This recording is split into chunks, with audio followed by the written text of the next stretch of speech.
Par, yo. Itu. Kita mulai ya. Oke, udah. Nyawa apa jenengan pingsut? Siap lah, pokoknya bagian presentasi. Ya, assalamualaikum warahmatullahi wabarakatuh. Waalaikumsalam warahmatullahi wabarakatuh. Alhamdulillahirabbil alamin. Puji syukur kita panjatkan kepada Allah Subhanahu wa taala yang pada hari Jumat yang agak mendung hari ini kita bisa bertemu dalam acara, dalam kegiatan presentasi makalah pelatihan dan pengembangan sumber daya manusia. Yang terhormat Bapak dosen Dr. Haji Atabik MAG, dan yang saya sayangi teman-teman semua yang luar biasa, yang lain sedang pada tidur setelah sholat Jumat. Ini teman-teman pada mandengi laptop, malah ada yang sudah di jalan ini. Sholawat serta salam marilah kita panjatkan kepada junjungan kita Nabi Agung Muhammad Sallallahu Alaihi Wasallam. Semoga kita kelak memperoleh syafaatnya di yaumil akhir. Amin. Teman-teman, sebelum presentasi dari kami, marilah kita buka kegiatan hari ini dengan bacaan basmalah bersama-sama. Bismillahirrahmanirrahim. Oke, kami dari kelompok berapa ya? Kelompok 7 ya, kelompok 7 atau kelompok berapa? Saya dengan Bapak Agus Suwanto, dan saya sendiri Firdaus Nugroho, dan saya sebagai moderator, Pak Agus sebagai presenter. Nanti kita akan jawab bareng-bareng untuk menjawab pertanyaan dari teman-teman semua. Oke, untuk selanjutnya langsung saja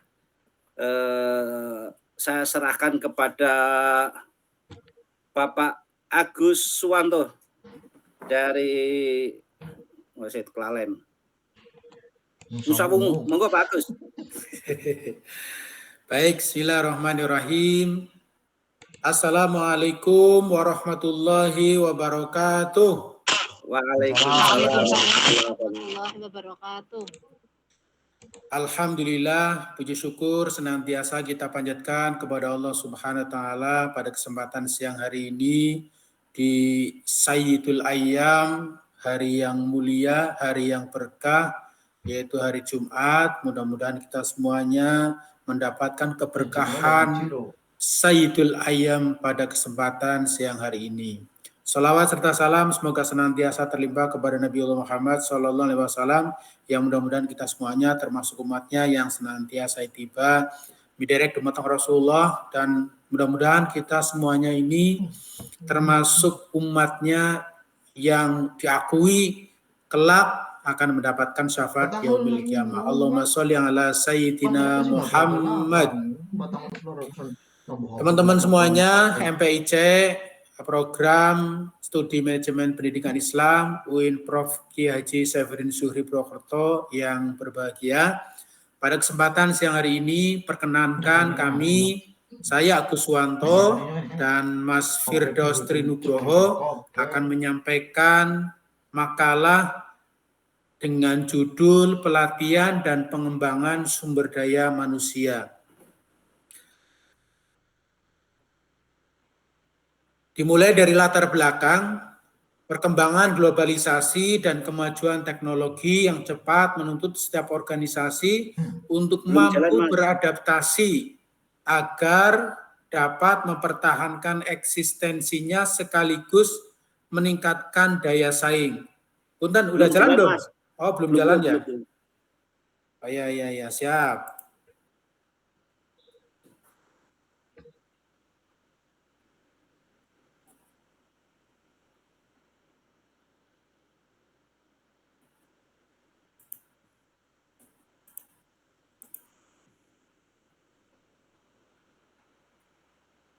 Benar.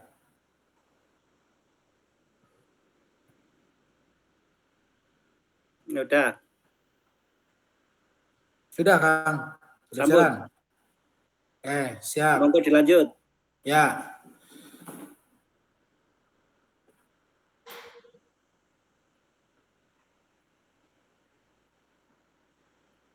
Selanjutnya, sumber daya manusia atau SDM dapat kita pahami sebagai aset yang sangat penting dalam setiap organisasi. Tanpa pengelolaan SDM yang tepat, organisasi akan sulit berkembang dan mencapai tujuan. Karena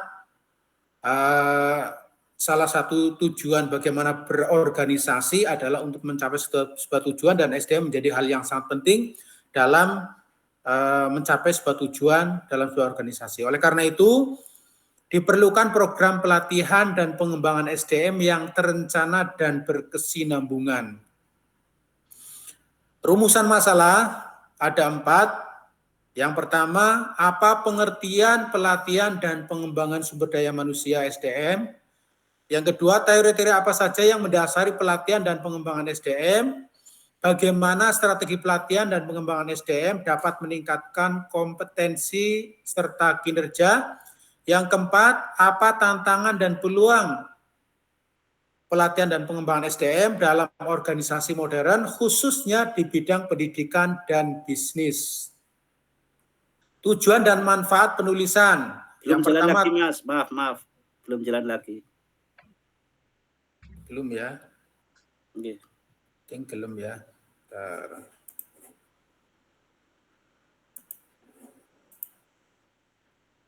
Nah, ini yang masuk ini.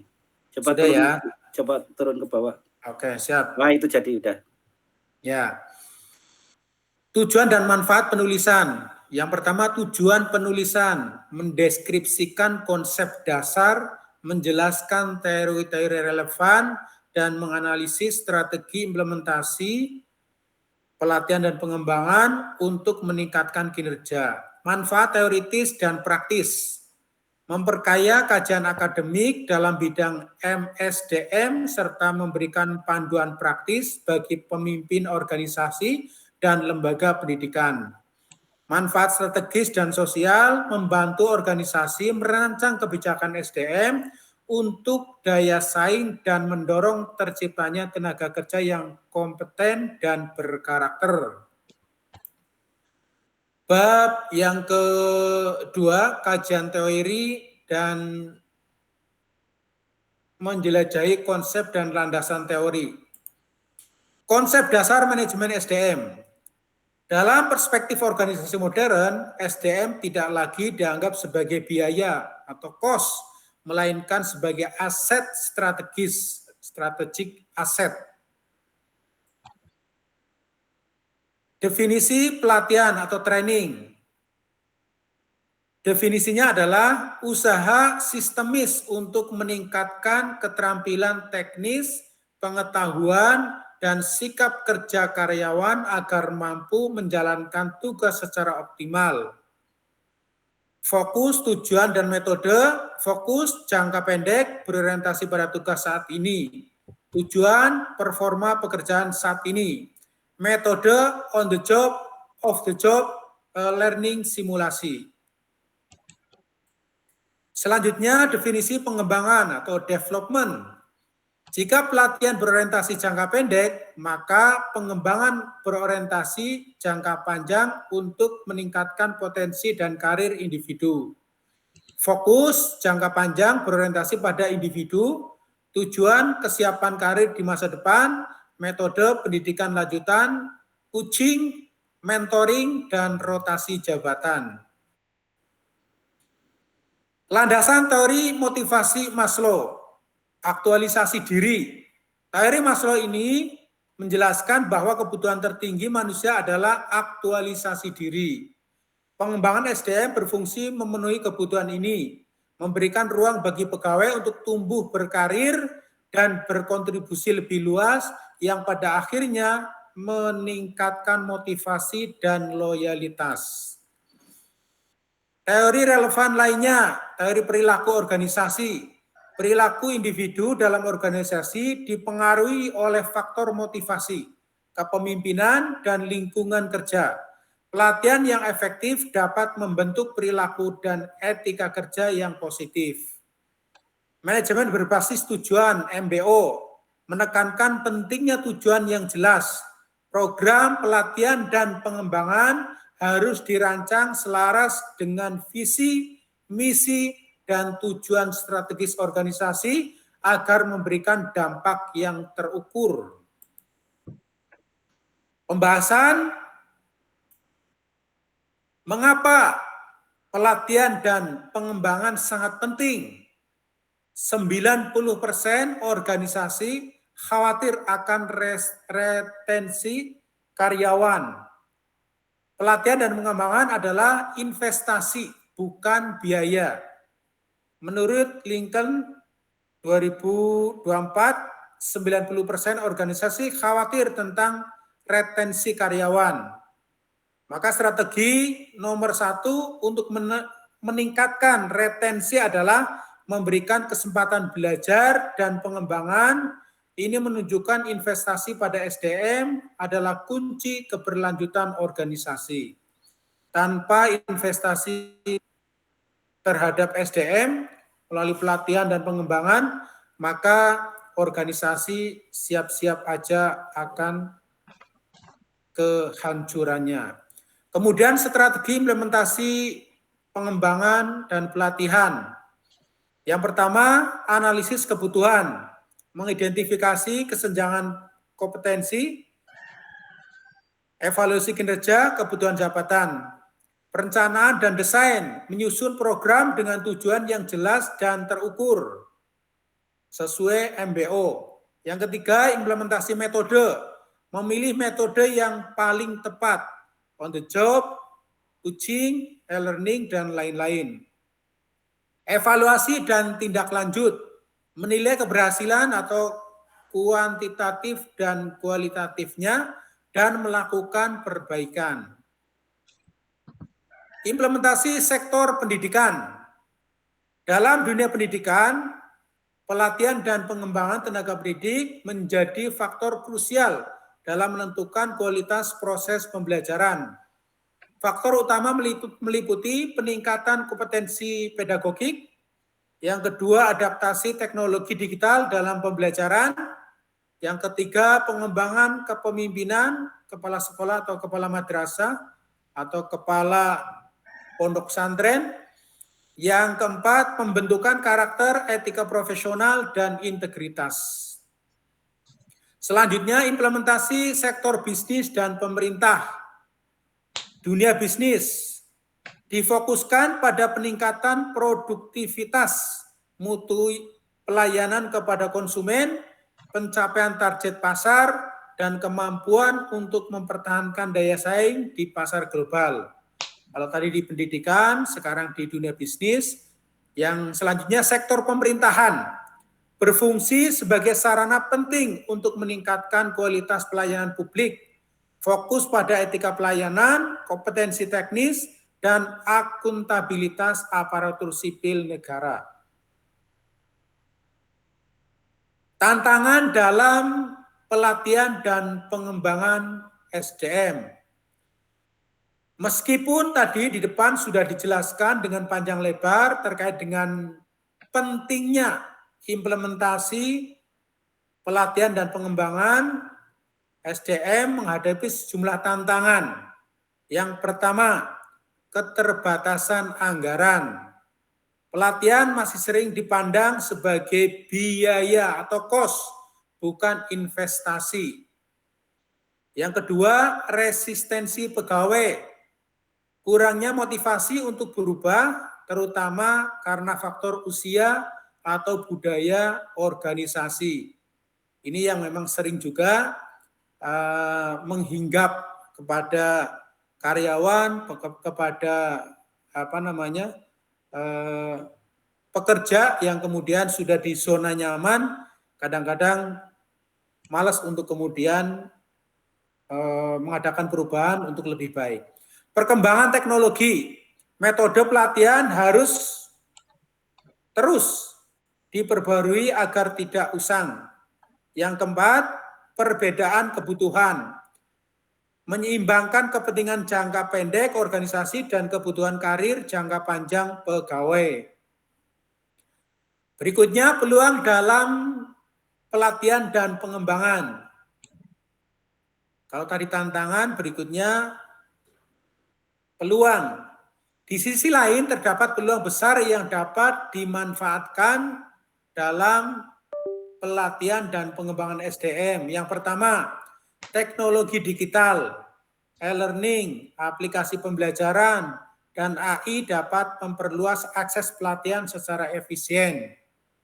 Dengan adanya AI, mahasiswa bisa menggarap tugas dengan cepat, ya, sekalipun harus dibaca, harus ditelaah sehingga sesuai dan selaras dengan kecerdasan sesungguhnya. Kemudian yang kedua, globalisasi membuka peluang benchmarking dan pertukaran pengetahuan dengan organisasi internasional. Yang ketiga, kebijakan pemerintah, banyak kebijakan yang mendorong pengembangan kompetensi SDM. Yang keempat, pergeseran paradigma, kesadaran organisasi bahwa SDM adalah aset strategis utama untuk kesuksesan sebuah lembaga ataupun organisasi. Jadi bukan menjadi beban, ya, dengan biaya yang dikeluarkan untuk pelatihan, tetapi ini menjadi investasi. Nah, kalau ada investasi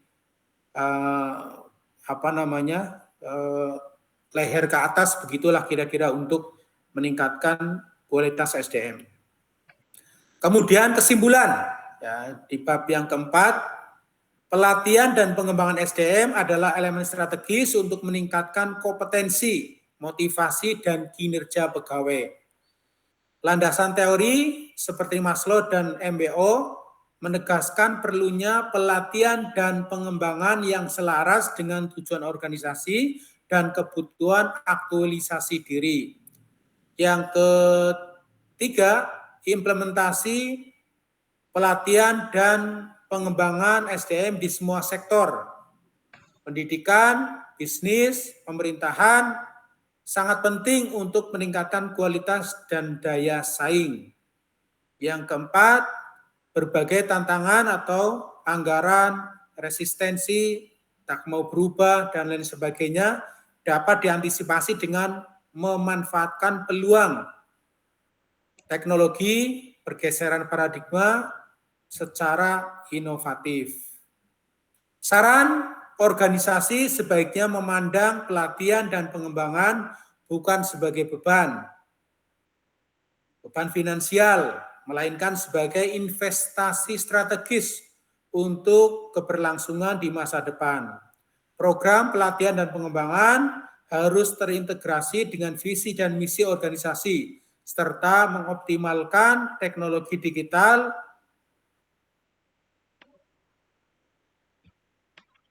untuk efisien. Terima kasih. Itu yang dapat kami sampaikan terkait dengan pelatihan dan pengembangan. Selanjutnya dipersilahkan dan saya kembalikan kepada pembawa acara. Terima kasih. Matur nuwun Bapak Agus atas presentasinya. Selanjutnya sesi tanya jawab.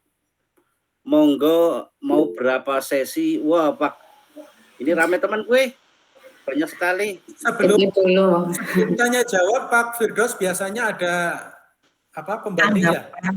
Oh, ada apa namanya, pembahas ya. Monggo kepada bagian petugas yang membahas, yaitu Bu Yuli dan Bu Ika, apa nggih? Nggih, Pak. Nggih.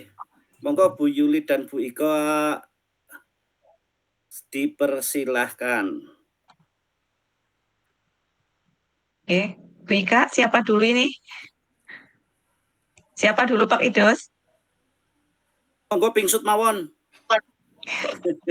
Bu Yuli dulu nggak apa-apa, monggo silakan. Nanti saya menambahkan.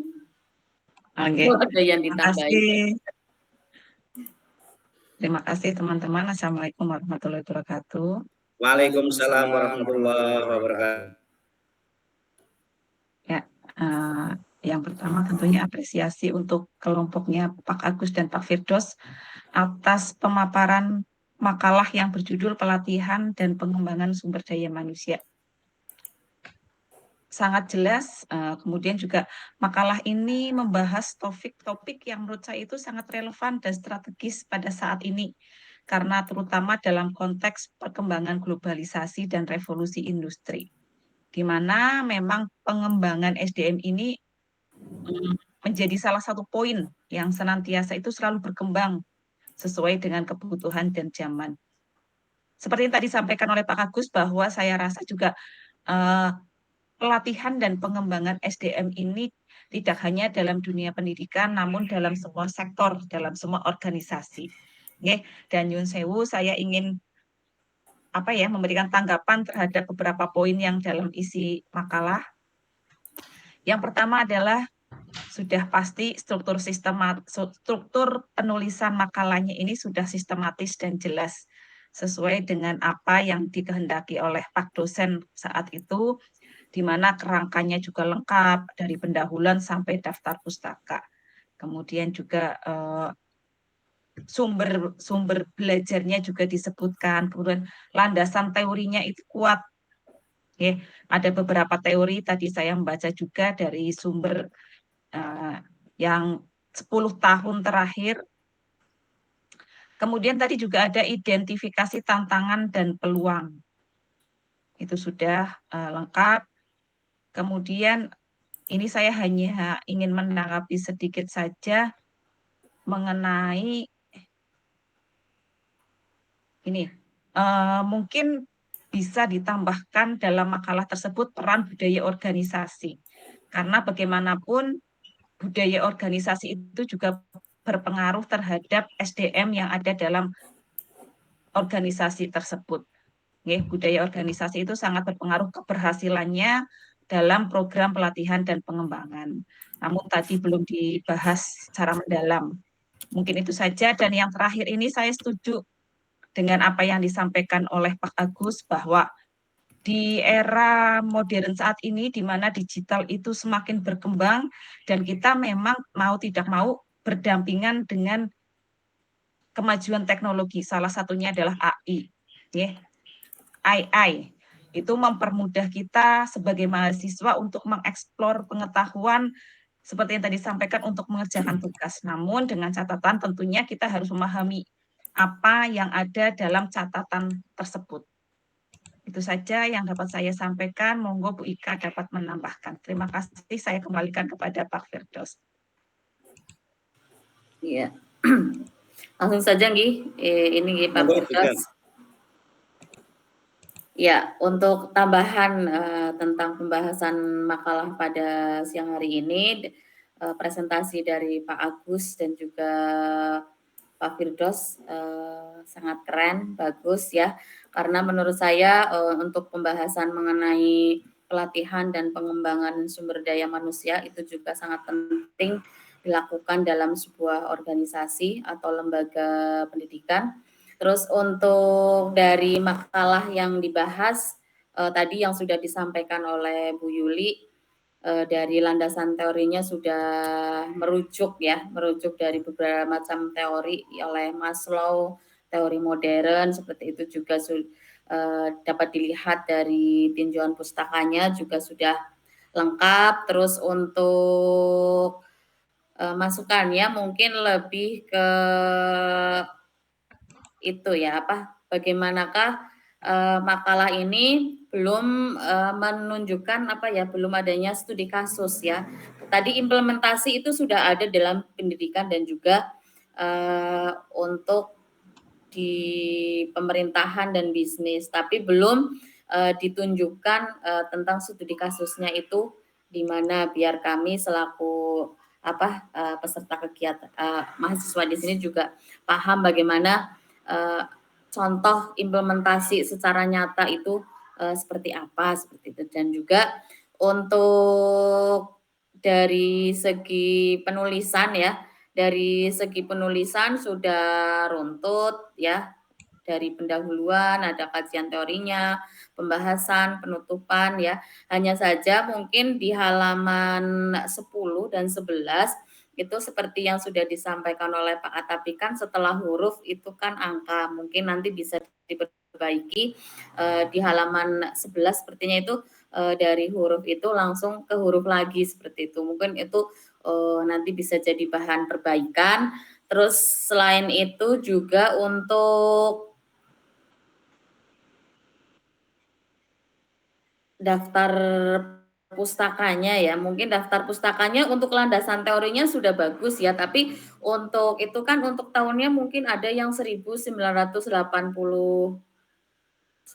apa ya, 97 seperti itu. Mungkin itu bisa dimasukkan juga untuk buku-buku yang memang untuk penerbitan yang 10 tahun terakhir seperti itu. Untuk teorinya sudah sesuai, hanya saja mungkin karena perkembangan manajemen sumber daya manusia yang memang berkembang sangat pesat, apalagi dengan seperti sekarang perkembangan teknologi dan lain-lain, mungkin itu bisa ditambahkan untuk daftar pustaka yang memang yang terbaru seperti itu. Lebih diperbanyak lagi untuk daftar pustaka yang terbaru seperti itu.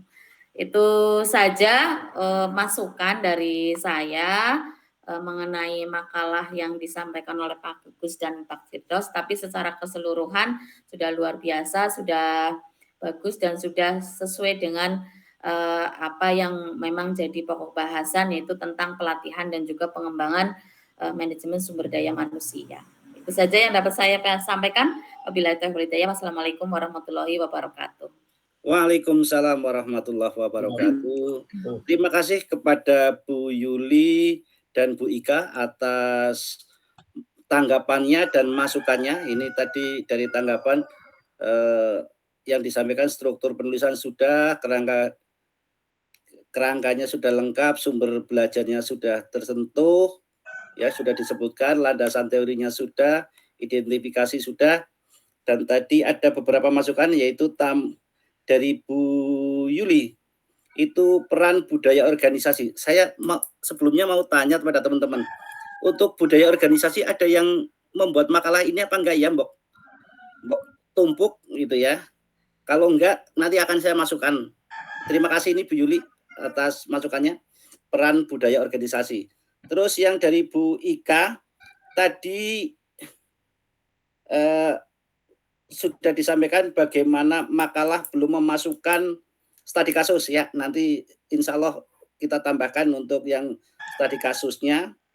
Terus buku penulisan sudah runtut, tapi di halaman 10 dan 11 masih ada yang belum itu ya. Kebetulan yang Bu Ika mungkin buka yang kemarin downloadan kemarin, yang kiriman tadi kayaknya sudah lengkap kayaknya. Saya cek loh, udah kok ya.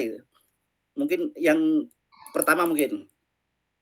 Terus buku kurang update lah. Ini sedikit. Kebetulan Shimamura, contoh Shimamura itu Henry Shimamura yang 97 setie YKPN kalau tidak salah, manajemen sumber daya manusia, ini rujukan hampir semua untuk manajemen. Ini bapaknya MSDM Indonesia, ini bukunya Shimamura, hampir semua menggunakan ini. Jadi ini walaupun 97 tapi masih di itu. Tapi nanti ada mungkin ditambahkan beberapa Pak Agus untuk yang bagus, untuk yang lebih itu. Cuma kemarin memang yang Henry Shimamura yang tahun 2005 ada, tapi tidak mendapatkan bukunya, jadi khawatir malah justru jadi nggak tahu titik-titiknya ada di mana, halaman berapa itu loh. Khawatirnya itu yang sudah ada Henry Shimamura itu yang 97. Jadi seperti itu Bu Ika. Nanti kita diskusikan lagi dengan Pak Agus untuk tambahan referensinya. Terima kasih sekali atas masukannya, dan semoga makalah ini semakin lengkap lagi, semakin bagus lagi, dan bisa dijadikan apa ya, bahan pustaka berikutnya itu. Bisa dijadikan rujukan juga. Terima kasih. Lanjutnya ada tambahan Pak Agus? Mungkin ada tambahan untuk hal ini? Apa Pak Agus? Halo? Ya, Saya kedengaran. sudah sangat jelas Pak Firdaus. Ya. Lanjut ke pertanyaan saja mungkin. Kalau masukan-masukan prinsipnya kita terima, kemudian ya masukan-masukan tadi kita catat, kemudian nanti selanjutnya kita kompilasikan masukan-masukan tersebut dan akan kita masukkan untuk perbaikan makalah kita. Insya Allah gitu. Oke, terima kasih. Selanjutnya untuk sesi tanya jawab, ini langsung the one and only Pak Anggi Budi Hartanto. Tadi udah ngacung di dewek, tapi mohon maaf saya lupa harus ada pembahasan. Jadi monggo saya silakan kepada Mas Anggi. Monggo Mas Anggi. Terima kasih. Assalamualaikum warahmatullahi wabarakatuh. Warahmatullahi wabarakatuh. Tadi saya juga lupa ada pembahas ya. Langsung raise hand. Baik. Pertama saya mengapresiasi makalah yang dari Pak Firdaus dan Pak Agus ini sudah bagus sekali. Sudah lengkap sepertinya. Kemudian saya ingin menyoroti di halaman 8 itu ada kemarin tadi di bagian akhir Pak Agus sepertinya menekankan bahwa pengembangan atau pelatihan dan pengembangan SDM itu adalah sebuah investasi, terutama di makalah halaman 8 itu mengutip dari hasil penelitian Pak Hizbul Muflihin bahwa pelatihan yang dirancang dengan baik akan menjadi sebuah investasi strategis bagi organisasi. Kemudian di halaman 11 juga ditekankan lagi melalui penelitian mengutip dari Rifai dan Sagala bahwa investasi pada pelatihan bukanlah biaya melainkan strategi jangka panjang. Yang ingin saya tanyakan, ini mohon penjelasannya, mengapa pelatihan dan pengembangan SDM ini dianggap sebagai investasi bagi investasi strategis bagi organisasi. Terutama ada tadi kata investasi pelatihan bukanlah biaya. Maksudnya gimana? Kemudian karena ini sebuah investasi, kiat-kiatnya atau caranya agar tidak menjadi investasi bodong itu gimana gitu. Ya, karena itu saja ya pertanyaan dari saya. Waalaikumsalam warahmatullahi wabarakatuh. Oke, terima kasih Pak Anggi atas pertanyaannya. Ini malah menarik ya, investasi bodong ya. Pak Agus mau menanggapi tentang pertanyaan Pak Anggi, yaitu pelatihan dan pengembangan adalah sebuah investasi. Maksudnya apa? Bagaimana strateginya agar investasi ini tidak termasuk investasi bodong? Monggo Pak Agus. Ya, baik. Terima kasih Mas Anggi atas pertanyaannya terkait dengan pelatihan dan pengembangan itu disebut sebagai investasi, maksudnya bagaimana begitu kan? Sederhananya begitu. Jadi kalau di Muqaddimah tadi kita sampaikan bahwa organisasi itu akan mencapai sebuah tujuan atau goal yang ingin dicapai, itu tidak mungkin kemudian kita selesaikan dengan sendirian begitu. Ada anekdot bahwa organisasi tukang cukur begitu. Apa-apa di McDewek itu nggak mungkin begitu ya. Kalau dalam sebuah organisasi, apalagi yang tadi kita diskusikan terkait dengan pengembangan dan pelatihan dan pengembangan, baik di dunia pendidikan, di dunia bisnis, di dunia pemerintahan begitu ya. Maka yang dimaksud investasi adalah bagaimana kemudian ketika SDM yang ada di organisasi kita, yang ada di lembaga kita, kemudian kita isi dengan pengetahuan, dengan wawasan, dengan pengetahuan, itu akan membantu yang bersangkutan untuk menyelesaikan. Ibaratnya gini, kalau dia tidak dilatih, dia akan menyelesaikan 10 soal. Tetapi kalau dia dilatih, di coaching, dikasih insight yang baru, bagaimana kemudian menghadapi tantangan pekerjaannya atau tantangan di mana dia bekerja, maka dia akan bisa menyelesaikan soal sebanyak 20 begitu.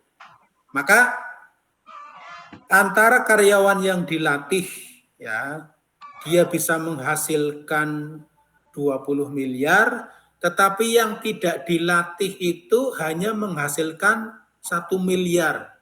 Padahal pelatihan yang kita berikan itu hanya tidak seberapa begitu kan. Kalau kita bicara pelatihan begitu kan, paling biayanya berapa. Dan di lembaga-lembaga organisasi bisnis itu sudah mencadangkan bagaimana kemudian untuk meningkatkan kualitas SDM itu sudah mencadangkan dari penghasilan keuntungannya. Sebagai contoh real begitu ya di kita, di lembaga kita, di PMTBN Sejahtera itu, di PMTBS. Jadi kita mencadangkan pelatihan untuk SDM. Setiap menyusun program kerja di akhir tahun untuk tahun 2026, itu kita sudah ngelis pelatihan apa yang dibutuhkan berdasarkan hasil evaluasi tahun 2025, kualitas SDM kita seperti apa begitu. Nah, di 2026 kemudian akan muncul biaya bagaimana kemudian masalah di 2025 terkait dengan SDM itu siji loyo senenge mangkate keri balik ke Gasik, kemudian apalagi banyak hal ya yang kemudian ini dievaluasi begitu. Dan tidak ada lembaga yang kemudian mengelola SDM, mengelola manusia ini kemudian sama semua. Enggak mungkin, karena organisasi itu, lembaga itu manusia, yaitu bukan mesin begitu. Kalau Pak Firdaus Tri Nugroho ini mengadakan mesin komputer dengan spek RAM sekian, oke, bisa RAM 4KB dalam satu waktu begitu. Tetapi sama-sama rekrutmennya 2024, kemudian kita kita pekerjakan di 2025, ulih kelatih ya pada baik ya, kemudian pelatihan sama ya, kemudian pendampingannya sama, tetapi kualitasnya itu beda-beda. Nah, disinilah kemudian nanti kita akan punya kesempatan bagaimana merancang SDM tadi. Kalau kemudian di manajemen SDM terkini ya, itu tidak melihat kalau kita ada SWOT ya, strength, weaknesses, ancaman dan peluang itu ketika kita melihat SDM itu bagaimana kemudian SDM ini punya potensi apa, tidak melihat lemahnya begitulah. Kalau kelemahan semuanya punya orang itu punya kelemahan begitu. Tapi manajemen SDM terkini itu bagaimana kemudian potensinya dia apa, maka itu yang kita genjot bagaimana agar potensi itu bisa melampaui batas di atas rata-rata, extraordinary empowering. Bagaimana kemudian potensinya itu di atas rata-rata dan bisa memberdayakan lingkungannya begitu. Dan tadi apalagi kalau bicara nanti terkait dengan leadership, dengan kepemimpinan ya.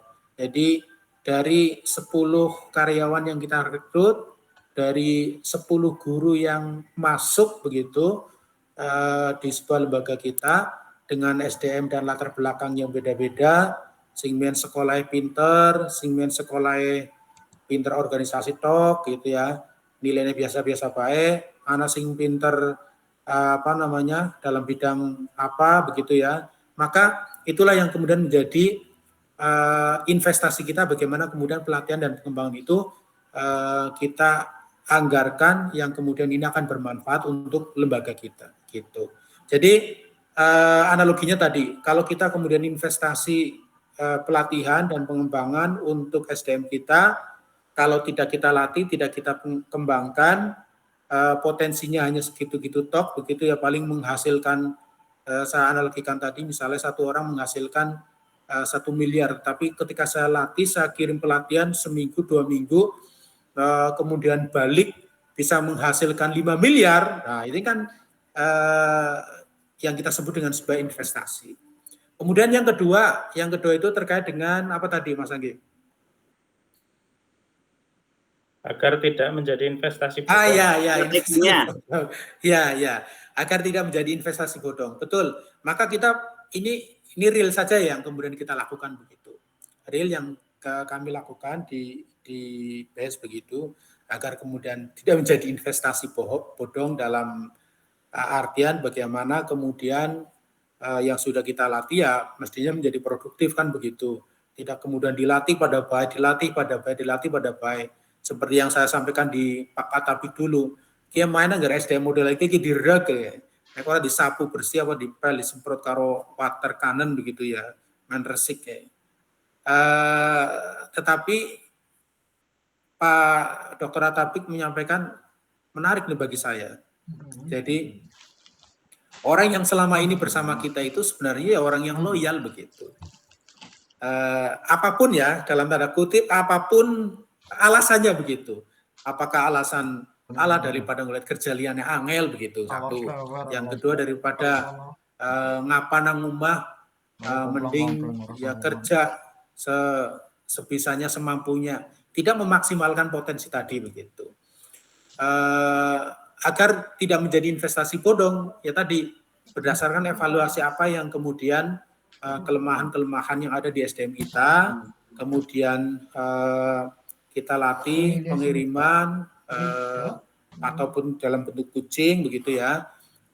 Setelah itu kemudian nanti ada evaluasi begitu, agar kemudian apa yang kemudian kita berikan, kita keluarkan sebagai sebuah investasi dalam tanda kutip bukan biaya begitu ya. Kalau biaya kan kayak konsumtif lah begitu. Jadi apa yang kita makan kemudian akan menjadi pakan lele begitu misalnya, tidak, tetapi bagaimana kemudian ya tadi investasi yang paling baik itu ya unukihi ya, apa yang di atas leher ke atas begitu, itu investasi begitu. Itu mungkin Mas Anggi ya. Mungkin ada tambahan dari Pak Firdaus, dipersilahkan bagaimana biar tidak jadi investasi bodong. Ini penting ini Mas Firdaus ya. Terus dilatih bola-bali orang dadi baik kan ya, bahasanya Mas Anggi ki bodong. Oke, terima kasih Pak Agus atas penjelasannya. Saya sedikit menambahkan Pak Anggi, untuk pelatihan pengembangan itu tidak seperti kita membayar PDAM listrik yang dibayar sudah ya, tapi ini nanam modal kayak orang nanam modal ini. Kita artinya liabilitas gitu ya. Iya, kita kalau bayar listrik kan sudah setelah dibayar selesai. Nah, kalau ini kita menanam modal ya, memberikan pelatihan, nanti dia akan berkembang, apalagi pengembangan ya. Untuk pelatihan dan pengembangan ini jangkanya panjang ke depan. Kalau tidak dilatih ini sudah berhenti mungkin 2-3 tahun. Tapi kalau ada pelatihan dan pengembangannya yang 5 tahun, 10 tahun, dia jauh ini sudah berkembang lebih tinggi lagi gitu loh. Itu seperti itu. Terus untuk untuk biaya, misalnya biayanya besar, jangan melihat dari sisi awalnya, tapi kita melihat yang kedepannya tadi yang disampaikan oleh Pak Agus. Terus bagaimana strateginya untuk agar tidak investasi bodong? Tadi di makalah kayaknya sudah dijelaskan dari analisis dulu ya, kebutuhannya seperti apa sih. Terus apalagi, sebentar saya buka dari analisis direncanakan ya, perencanaannya harus matang, tetap harus berdasarkan program ya, perencanaan dan perancangan program. Terus lanjutannya adalah metodenya mau seperti apa, pelatihannya, pengembangannya mau seperti apa. Tadi ada disebutkan oleh Pak Agus ada on the job, training of the job, coaching atau mentoring, e-learning dan yang lain-lain. Tapi itu harus disesuaikan. Memang mau tidak mau harus baca, ya, harus baca dan harus mencari yang pengalaman, bisa bertanya, bisa membaca. Yang paling efektif dalam pelatihan dan pengembangan untuk hal yang seperti ini apa? Nah, itu yang penting. Jangan sampai salah metode. Itu. Terus selanjutnya evaluasi, ya, dari hasil itu dievaluasi. Apakah harus dirubah pada saat itu atau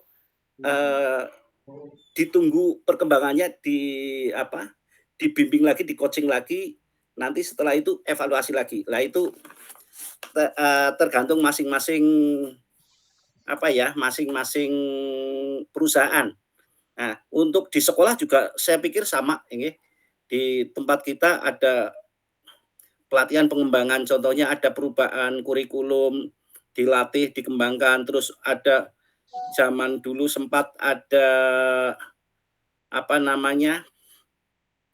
ada project based misalnya, project based learning atau problem based learning dikenalkan. Lah itu dikembangkan. Akhirnya yang tahun 2013 dikenalkan dengan project based dan problem dan scientific kalau tidak salah. Sekarang sudah adanya perubahan kurikulum, sudah project based sama problem sudah semakin lancar, walaupun ada permasalahan tadi, ya. Tadi kan ada disampaikan Pak Agus permasalahannya. Ada yang tantangannya, orangnya budayanya seperti apa, magernya seperti apa, itu permasalahan gitu loh. Tapi kalau itu dirancang dengan baik, dianalisis dengan baik, menggunakan metode yang tepat, evaluasinya baik, saya pikir itu akan lebih baik. Saya pikir tidak jadi investasi bodong gitu loh. Begitu Pak Anggi. Monggo. Terima kasih Pak. Ada pertanyaan lagi, monggo.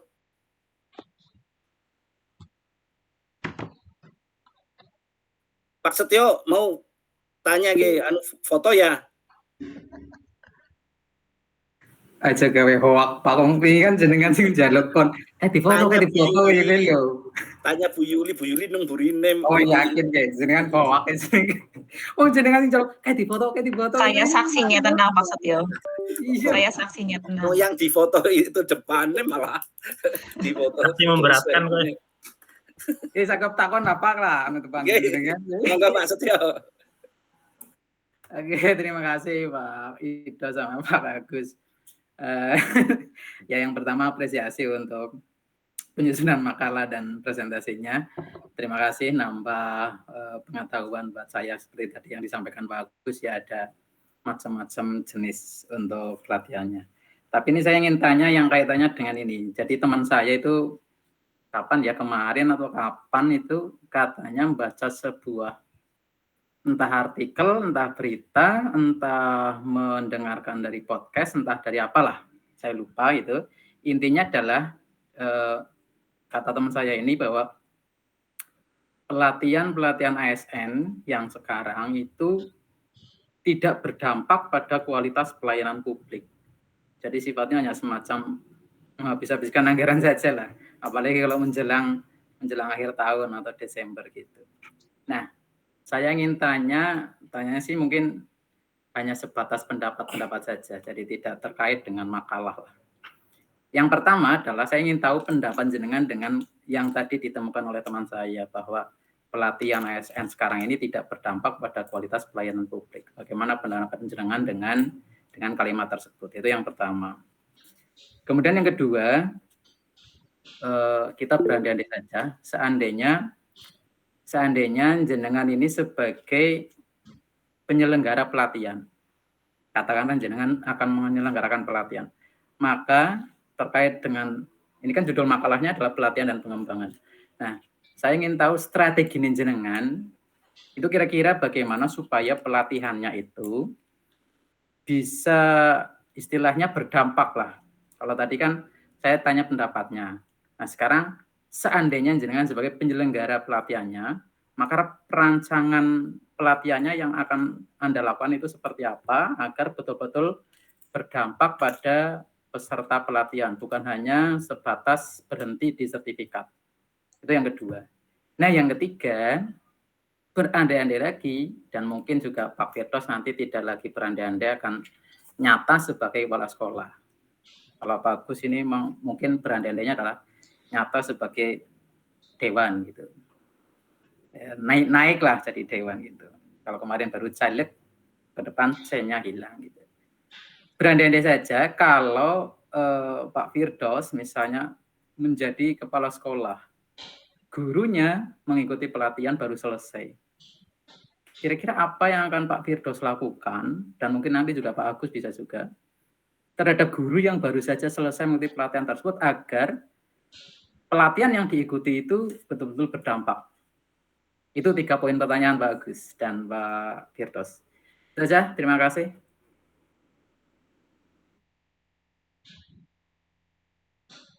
Terima kasih Pak Setio. Ada 3 pertanyaan. Ya, ini banyak kasus. Ini kasus real gitu ya. Kenapa pelatihan ASN tidak berdampak pada pelayanan publik? Yang kedua, strategi supaya pelatihan bisa berdampak. Ini yang kedua dan yang ketiga saya pikir bisa jadi satu jawaban ini.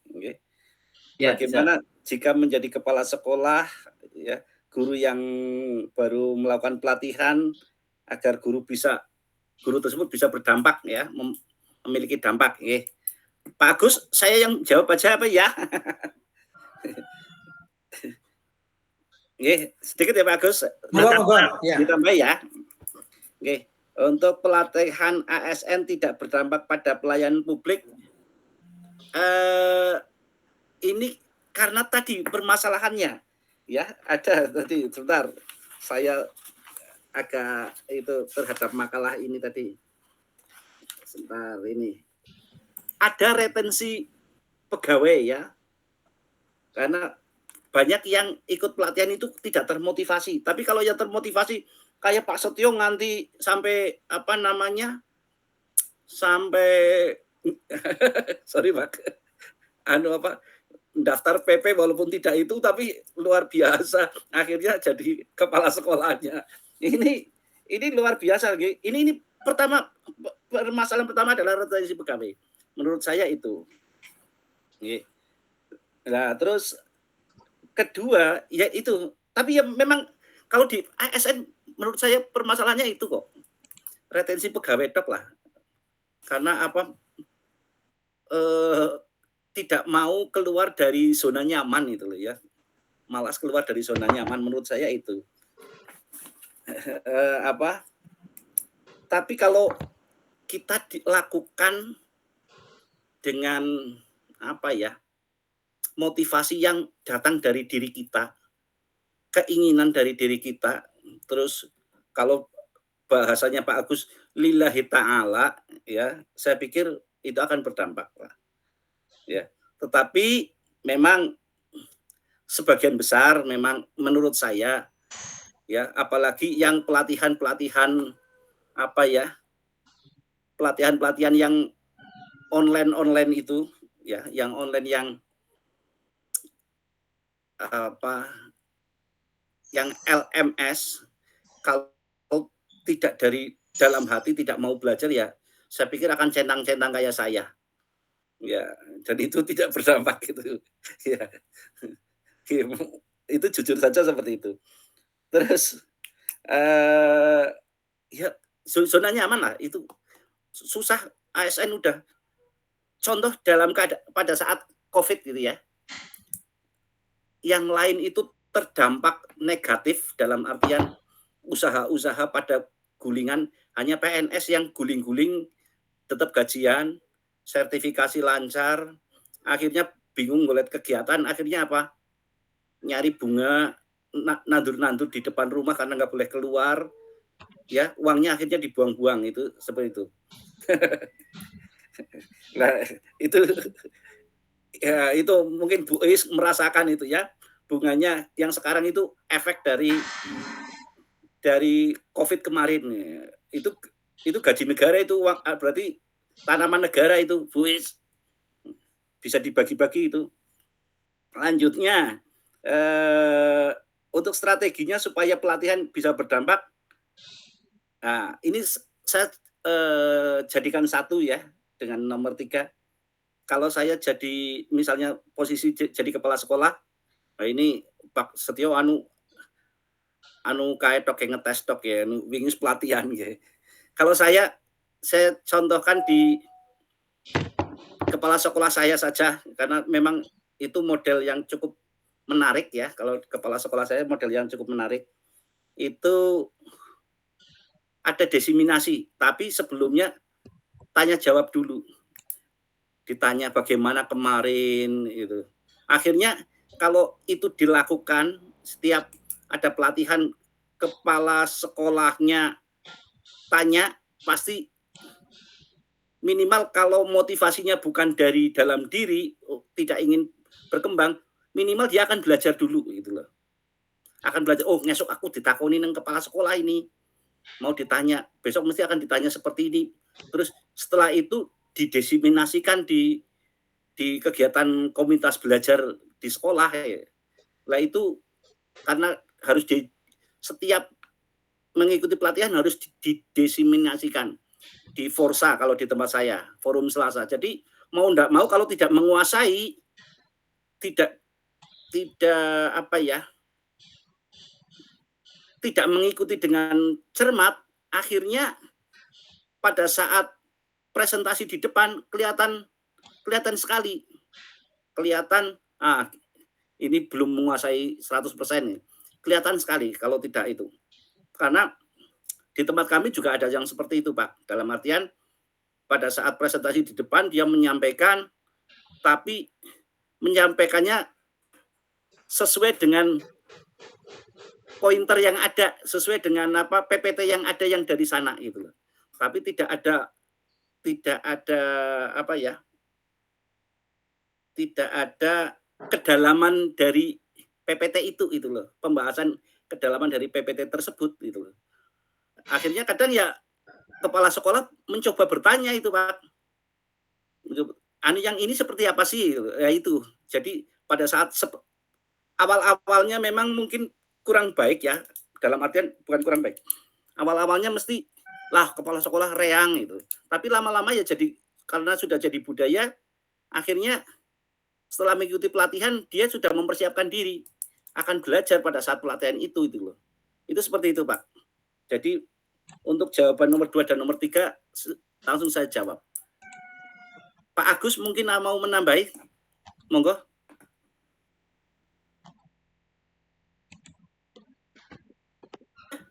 Apa keluar ya Pak Agus? Terpental? Terlempar. Oke. Oke, mungkin itu. Kayaknya lagi OTW Purbalingga. Oh iya. Monggo Pak Setio. Ya sedikit, berarti di tempat SMP Pak Firdaus, kalau guru yang sudah mengikuti pelatihan nanti diminta menceritakan oleh kepala sekolahnya, setelah itu diminta untuk mendiseminasikan, begitu ya? Iya, kita ada forum Selasa Pak.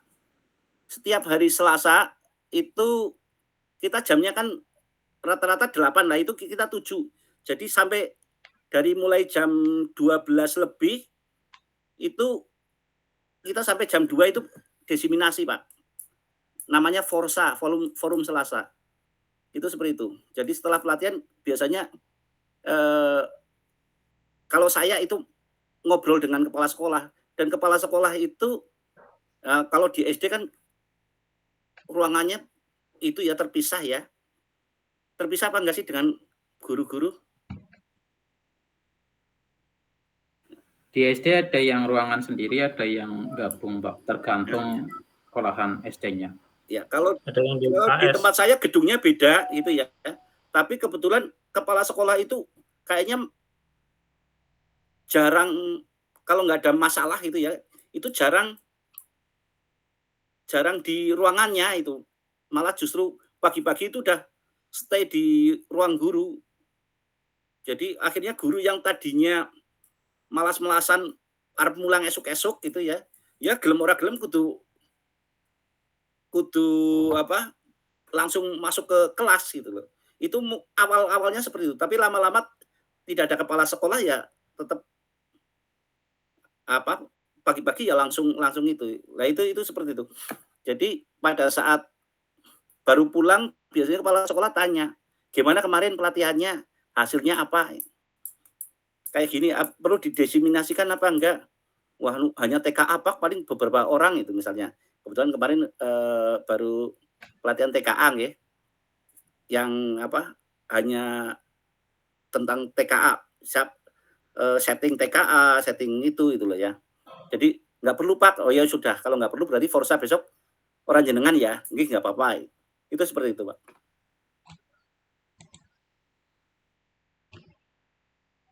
Monggo Pak Agus mau nambah ya Pak, ini udah masuk. Apa wis di jalan ini jenengan? Ini masih dikeroyak. Ya, terima kasih Mas Setio ya terkait dengan 3 pertanyaan sekaligus. Jadi kalau saya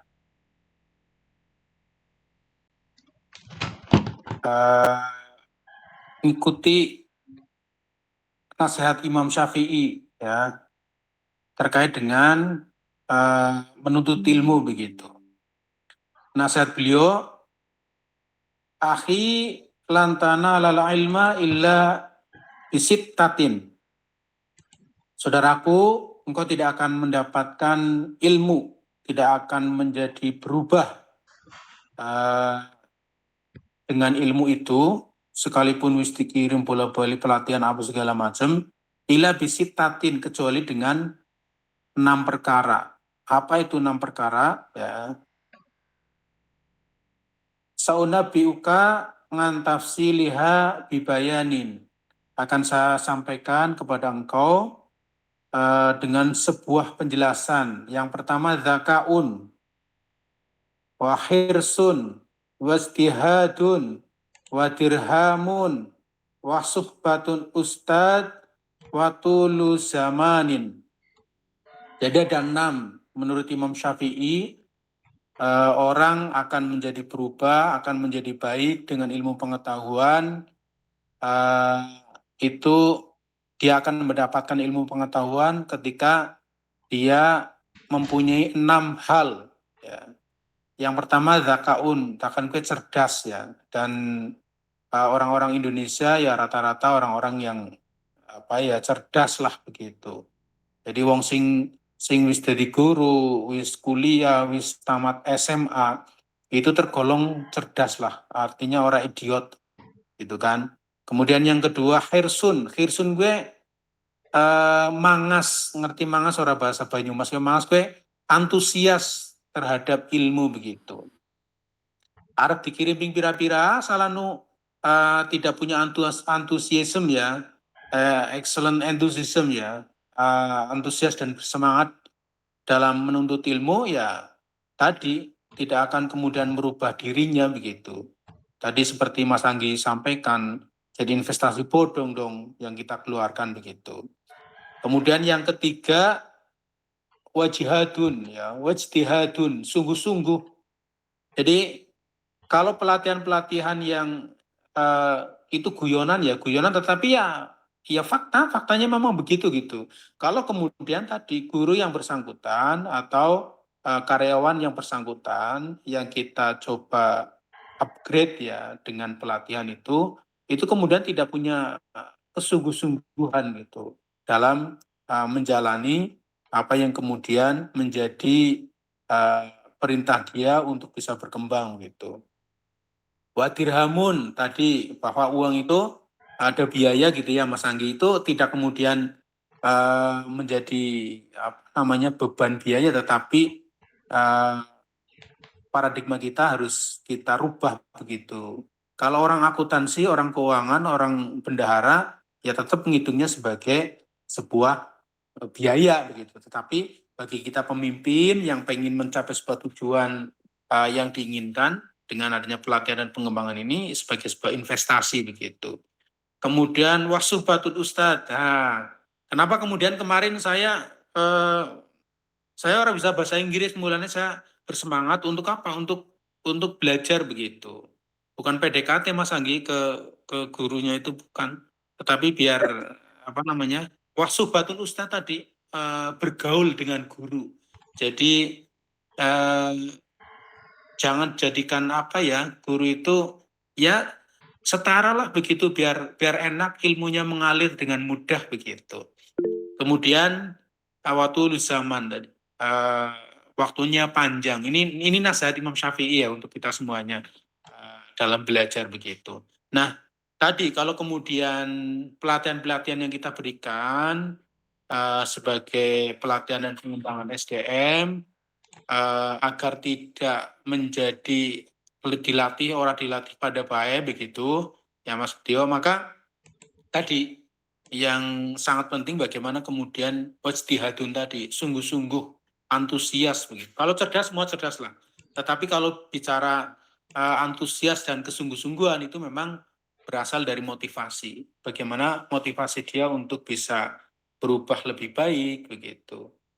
Dan kalau ada pelatihan yang kemudian dibutuhkan berdasarkan evaluasi ya, dari 10 yang dilatih kemudian tidak jadi semua misalnya, sing dari kok itu tok begitu misalnya, ya bukan kegagalan begitu, sekalipun tadi yang ngomong adalah yang diomongin adalah yang 3 tadi yang gagal begitu.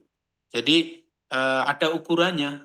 Kalau kemudian ya samalah kita di kelas begitu kan, semua kita latih dengan hitung-hitungan yang sama, tetapi kemudian yang bisa lolos dengan pembelajaran yang kita berikan itu berapa persen, tidak kemudian kita melihat lah pada baiknya diwarai orang diwarai bocah ke gue baik, tetapi sing domong yang dimaksud adalah orang yang tidak tadi, anak yang tidak apa namanya, tidak punya antusias dan semangat dalam belajar itu tidak, tetapi bagaimana kemudian kita melihat yang yang dilatih itu dari 10 yang dari pitu sing ora dari telu ya lumrah begitu. Wong bebek pitik ngeremis 10 bae kadang-kadang orang dari kabeh kan begitu. Ya di keluarga kita juga begitulah gitu. Tetapi yang jelas bahwa pelatihan itu sangat penting dalam kehidupan kita tadi untuk meningkatkan kualitas dan apa namanya kemampuan kita di masing-masing job yang kemudian ada di kita. Kalau kita sebagai pendidik begitu, sebagai guru, kemudian ada pelatihan. Yang guru olahraga siapa? Pak Dodo ya misalnya, Pak Dodo bukan guru olahraga ya, tapi dia olahragawan. Coba aja kalau kemudian dia 2 bulan, 3 bulan tidak lari, kemudian disuruh lari dengan lari maraton begitu, tidak dilatih begitu ya, itu akan sangat menggeh-menggeh dan menyiksa pernapasannya begitu. Itu karena latihan, maka jadi tidak menggeh dan tidak kelelahan begitu. Pada prinsipnya tadi ya, bahwa pelatihan itu sangat penting untuk kita agar kemudian dari hasil evaluasi yang kita lakukan itu kemudian diperbaiki melalui pelatihan, dan dari pelatihan itu kemudian akan meningkatkan kualitas SDM yang ada di kita itu. Itu mungkin tambahan dari saya Pak Setio ya, Setio. Bentar Pak Agus, tolong diulangi dulu untuk yang tadi nasihat Imam Syafi'i ya. Ya. Yaitu saudaraku, kau tidak akan mendapatkan ilmu kecuali dengan 6 perkara. Saya coba hitung ya. 1, kecerdasan, yang kedua antusias terhadap ilmu, yang ketiga sungguh-sungguh, kemudian bergaul dengan guru. Ini bergaul dengan guru ya, bukan menggauli guru ya. Ya, kemudian yang berikutnya waktunya panjang, maksudnya waktu untuk menuntut ilmu gitu ya. Iya. Ya. Nah, satu lagi apa ya? Satu lagi? Dirhamun, biaya tadi. Oh, biaya. Investasi itu, ya investasi ya. Oke, turun.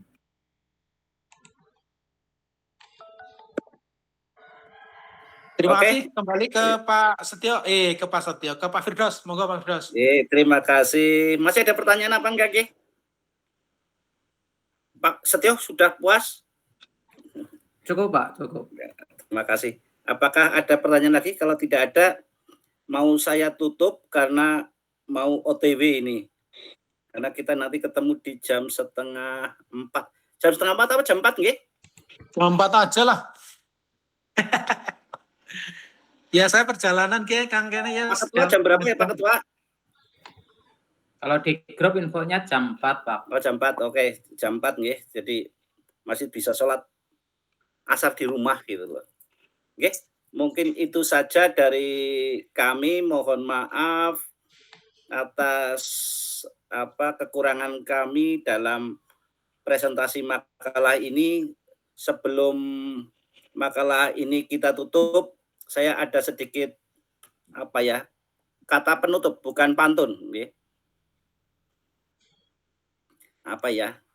Oh ini, saat kita mengukur kesuksesan dari seberapa tinggi kita berdiri, ya.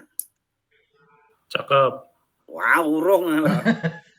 Saat ya kita itu mengukur kesuksesan seberapa tinggi kita berdiri, tapi kita harusnya mengukur seberapa banyak kita bertumbuh dalam perjalanan kita. Jadi bukan berdirinya tapi tumbuhnya dalam perjalanan.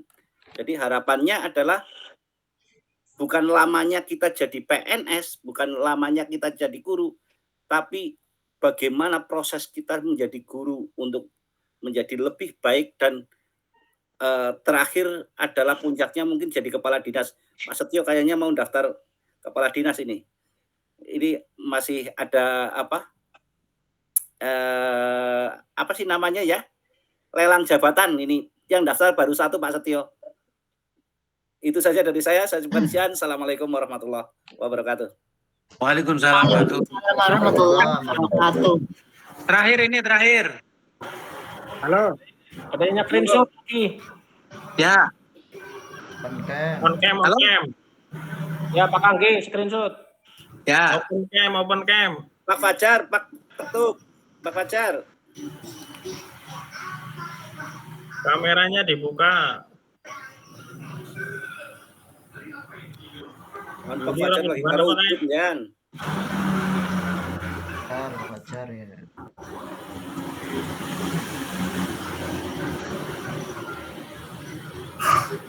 Info Purbalingga hujan apa enggak nggih? Terang. Enggak hujan. Terang. Ya, ampun. Yang di rumah terang, yang Jaba gerimis. Makasih. Izin live. Assalamualaikum.